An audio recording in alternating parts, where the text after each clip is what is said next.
Last year, the association began NAGLREP Success, a podcast featuring the talents of LGBT real estate agents and allies who inspire the LGBT community. With us today is the host of NAGLREP Success. He is the founder of Imagine Productions and is a consultant to NAGLREP. He has won numerous awards, including those from PR News and the Public Relations Society of America. Prior to his current role, he served as VP North American Communications for Coldwell Banker. Please welcome our friend, David Siroti.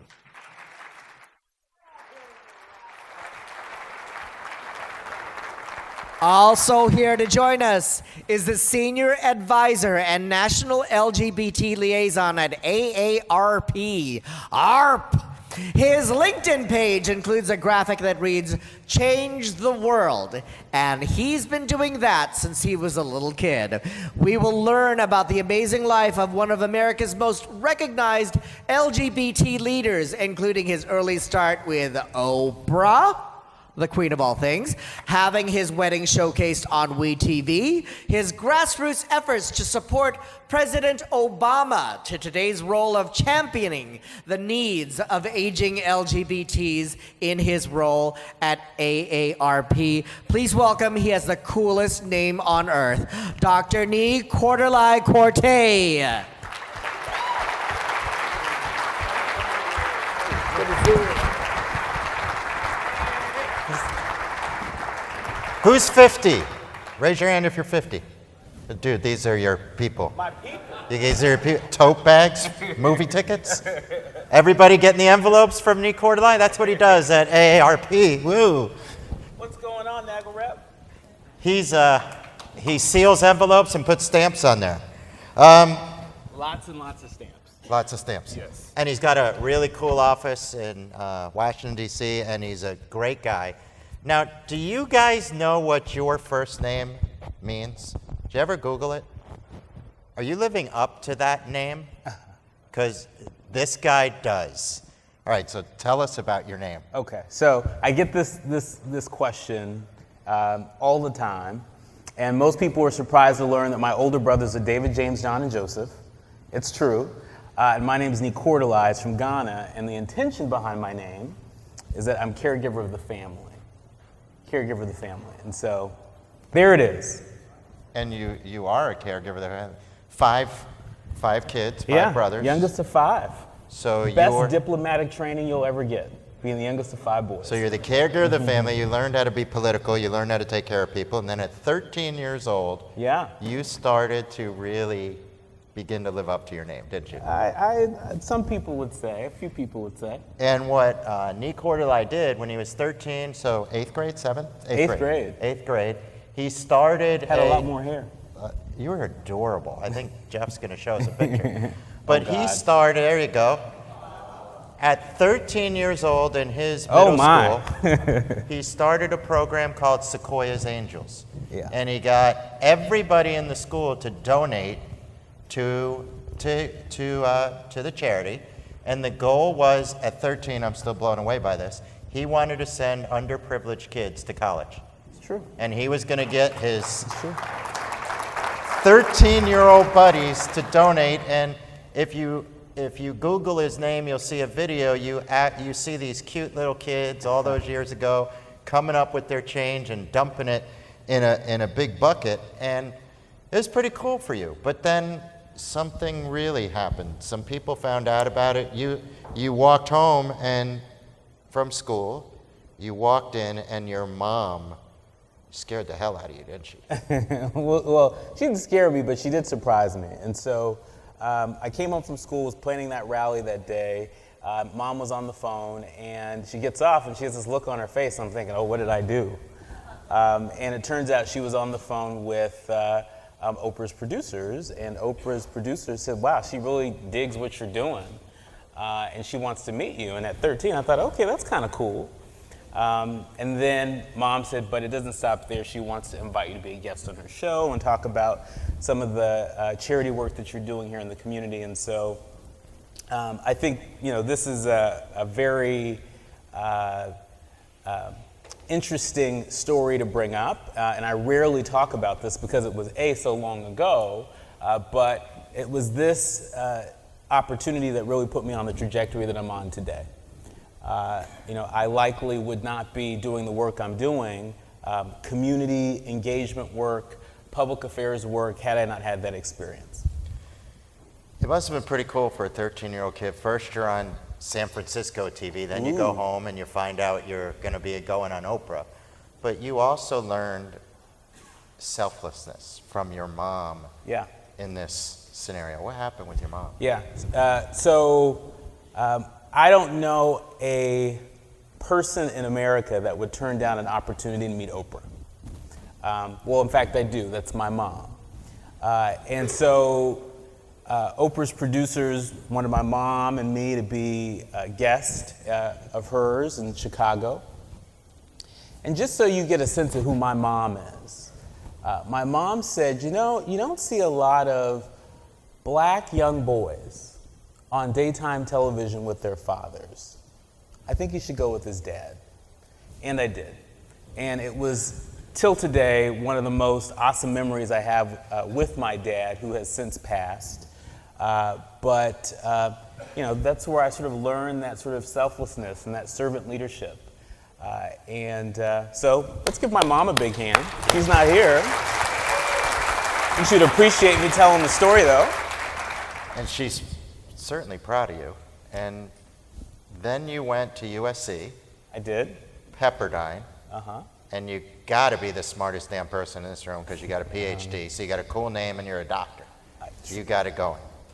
Thank you. Your first job at a USC, you joined the Board of Education in Los Angeles, working for a board member as their field rep. I did. I worked for David Tchaikovsky. How many folks here from LA? Any folks here from LA? So my first job out of college was working as a field representative for David Tchaikovsky, the LA School Board, and I learned so much about community. I learned so much about how families, in many cases, are the first line of defense. Yes, we can work on sound policy and we can develop programs, and all of that is really important, but families are really on the front lines, and I've never forgotten that. And then you went to the American Heart Association and you led a child obesity program. I did, working on state and local policy campaigns across the country, addressing some of the root causes of childhood obesity.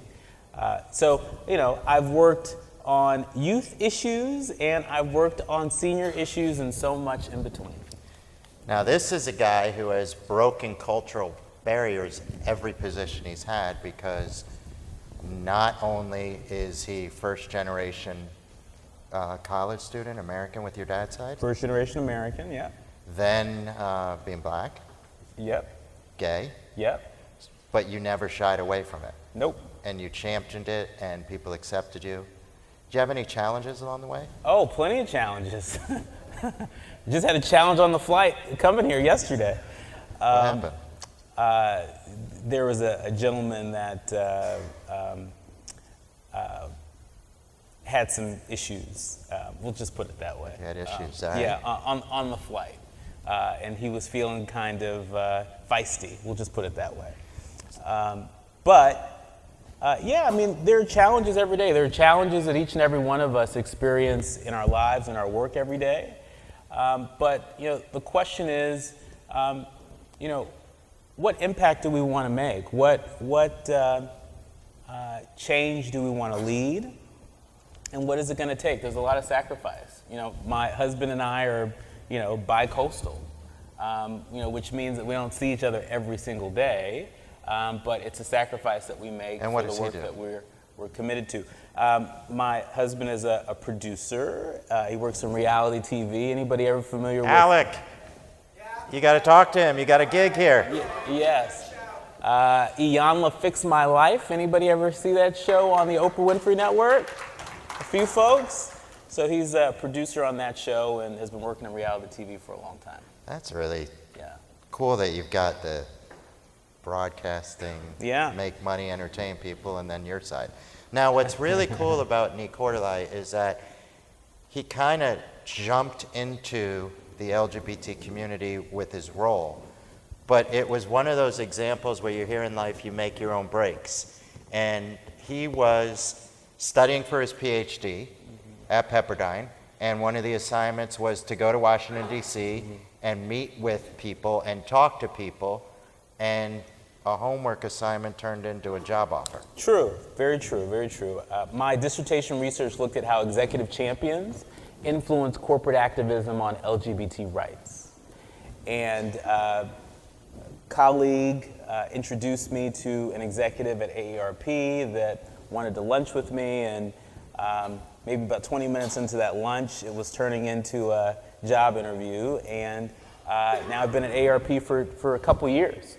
And what a tremendous opportunity it's been to develop a national LGBT strategy at AARP. They hadn't had one before. A lot of the work had happened mostly on the state and community level, but what a tremendous door that opened. AARP has a lot of capacity. Obviously, AARP is a huge brand. And in 2016, for the first time in AARP's 60-year history, on our member opinion survey, we asked the question, do you self-identify as LGBT? First time. And 2.4% of respondents, 2.4% of our 38 million members said yes. And so we estimate today that about 900,000 of our 38 million members self-identify as LGBT. In a lot of ways, that was the inspiration, and that was the kick in the pants for us to up the ante and really look at what more we could do at a time where so many LGBT older adults were and still are experiencing a great deal of anxiety about the state of our country today. So while those of us over 50 we really want the tote bag, we want the movie tickets, that's really not what your role is at AARP. It's helping raise awareness for the aging LGBT consumer. What are some of the challenges that are out there that we may not know about? Yeah, I think in addition to the tote bags and the magazine, I think in the Movie discounts. tickets, movie tickets. Folks Push are, the movie tickets. I'm telling you, he's got them. Folks are looking for some pretty vigorous advocacy right now. People are looking for information, for programs and resources. SAGE, how many folks here are familiar with the organization SAGE? All right, let's give SAGE a hand. SAGE does tremendous work. They've been a core partner to AARP's work for over 10 years and continue to be a core partner. But when I came on board, I immediately recognized that we needed to recruit more voices to the table. And so I recruited our friends over at Lambda Legal and the National Queer Asian Pacific Islander Alliance and the National LGBT Chamber of Commerce and the Victory Fund Institute, and of course, the National Association of Gay and Lesbian Real Estate Professionals. Give NAGLREP a hand. Because the challenges that we're looking at, the challenges that we're facing are dynamic.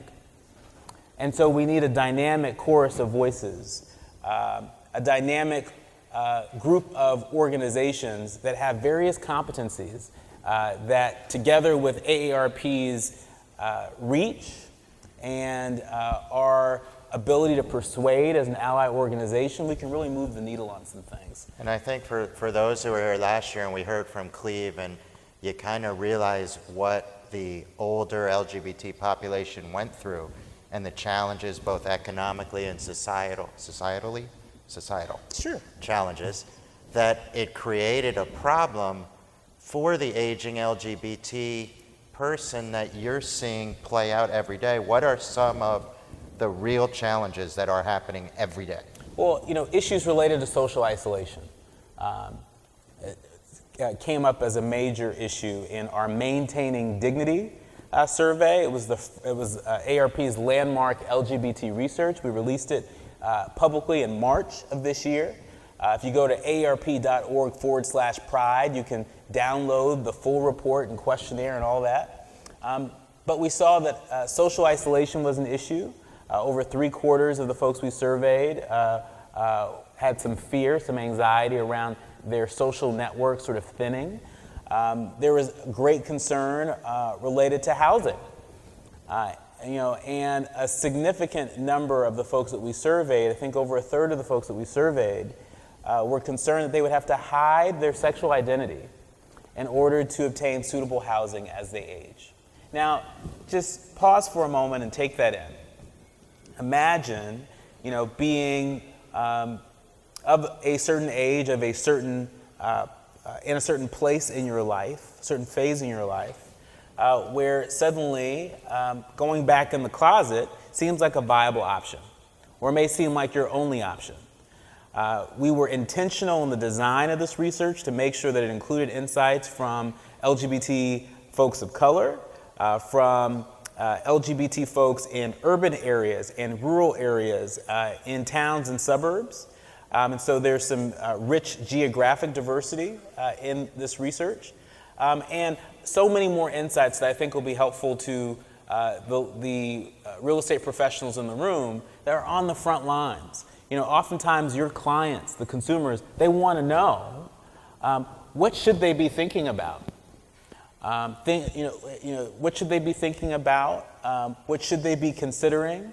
Are there issues that are bubbling under the surface that will impact their ability to buy or sell What are in some, future years? Where do you retire to as you start to really age? Assisted living, nursing home, and particularly care. in access to services. If you live in an urban area, access to LGBT services, at least according to our research, is pretty high. Even access to LGBT senior services were considerably high. But as we look into suburban communities, small towns and rural communities, we see access begin to dwindle. If you live in a rural community and you're an LGBT senior, about 10% of the folks that we surveyed had access to LGBT senior services. And so that's something that folks are going to want to know. If you're moving from San Francisco to Joshua Tree, you may want to know that. And you may want to know what sort of programs exist, what opportunities exist for you to mitigate some of those challenges. So why is that so important? It just seems like you're aging and big deal, go live your life. Well, for LGBT older adults, particularly LGBT older adults of color, in our research, Black and Latino LGBT older adults, we're experiencing what we call compound discrimination, or fears around compound discrimination. Being discriminated against, not just based upon your sexual orientation, but also your race and ethnicity. And so there's a lot of anxiety out there right now. These are promising times for some more than others, depending on access and resources. And one story that I want to share that I think really underscores the challenge ahead if we are not mindful and if we're not intentional in our work. It's the story of Marcia Wetzel. Right. How many folks here are familiar with the Marcia Wetzel case that Lambda Legal led? All right, Marcia Wetzel, Marcia Wetzel, 70 years old. 70 years old. She lived a great life with her partner, Judy. And after being together for 30 years, Judy dies. Judy's family comes in and takes over. And Marcia goes to live in an assisted living facility in Niles, Illinois. Not Chicago, Niles, Illinois. And while she's there, as so many of us would do, she talks about the life that she had with her partner. And she talks about their children and how proud she is of her children. And one of her neighbors said, "Wow, you and your husband must be really proud." And she says, "No, me and my wife are really proud." Little did she know that that conversation would make her the subject of discrimination by her neighbors in the assisted living facility and the administrators of the assisted living facility. Thank God Marcia had the courage to pick up the phone and to call the Lambda Legal helpline. And they took on her case. And, at first, she lost the first round, but Lambda appealed to the Seventh Circuit. And when they appealed, this is the importance of partnerships. This is the importance of having multiple voices at the table. They gave us a call. They called and said, would AARP consider filing an amicus brief in support of the Marcia Wetzel case?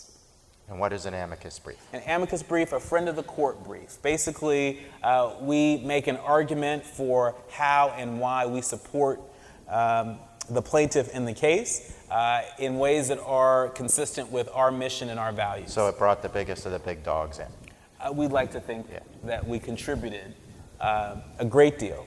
And we did.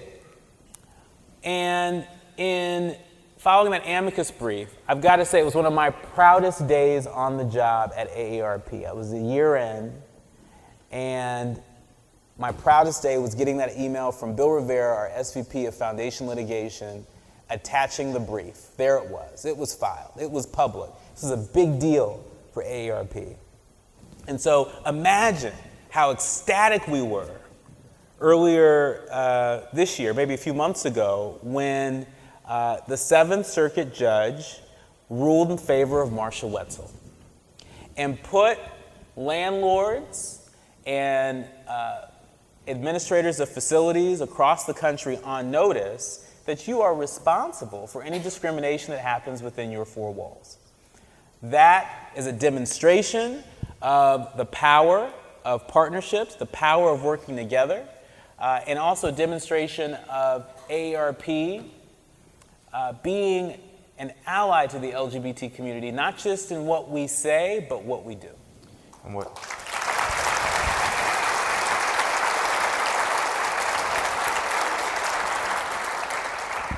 And what's striking in that story is that it was only a couple years before where you joined the organization to welcome, we've got to do something, and then you do the survey, and now here you are signing an amicus brief on one of the most important court cases of recent times involving the LGBT community. Where were you when you found out that Lambda Legal won the case? I was in Dallas, Texas at the NALEO conference, National Association of Latino Elected Officials, presenting on our LGBT work. It was the first time NALEO had ever had an LGBT-specific session as a part of their work, and so I was double pleased to be there in Dallas with NALEO, and pleased to get the good news from... So you got the news right before you went on? Yeah. So you must have been pretty pumped up, Of course. Pretty pumped up. Aren't you pumped up? I'm pumped up. Are you all pumped up about that? It's a good reason to be pumped up. One of the things that's important about this that I hope everybody's understanding is when we talk about retirement and later in life, we think about 401ks or where are we putting our money. But for the LGBT community, what Nii-Quartelai has really shared is that there is a challenge. And for those who will end up in assisted living facilities, it's what happens to all of us. Will you be able to live your life the way you want to lead it? This is the guy who's leading that fight. Well, thank you for that. Thank you for that. But I'm a catalyst for change. Big part of my job is facilitating collaboration nationwide. And when I started 2 years ago, we had 26 state offices prioritizing LGBT work in their state plans. And now today we have 39 AARP state offices prioritizing LGBT work in their state plans. This work doesn't happen by itself. When I look into my crystal ball and look at the future, I think it's bright, and it's bright because we're working together. It's bright because there's an opportunity for so many of the NAGLREP chapters to join hands with some of the AARP state offices and imagine the work that we can do that makes a material difference on the ground where you are, right? And so as much as kind as David has been to me, it's not just about me, it's about the work that we're doing enterprise-wide and the work that we can do together. Now, growing up, go all the way back to growing up. One of 5 boys. I think they beat the hell out of you, right? Wasn't easy? I wouldn't say they beat me, but I was tested. You were tested. Learned diplomacy. Yes. Worked your way through. Yeah. And you had incredible love for your family, and your family has, as you've said to me, has grown.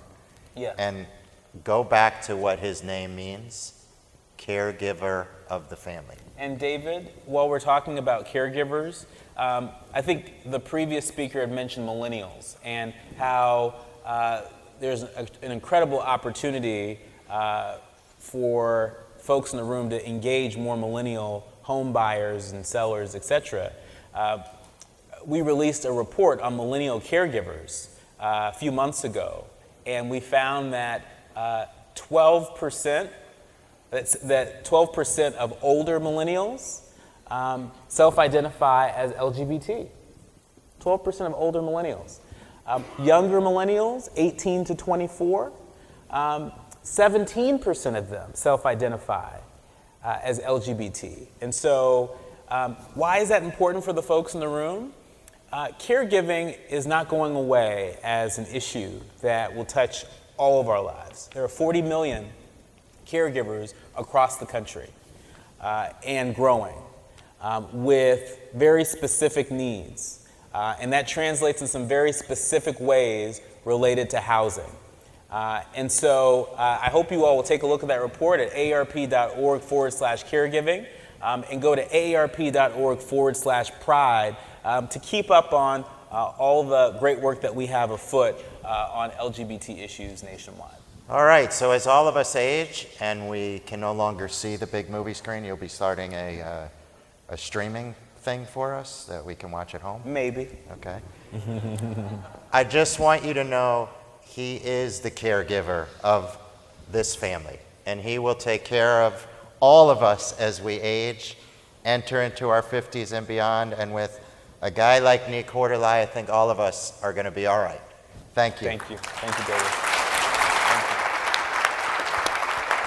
Dr. Quartelai!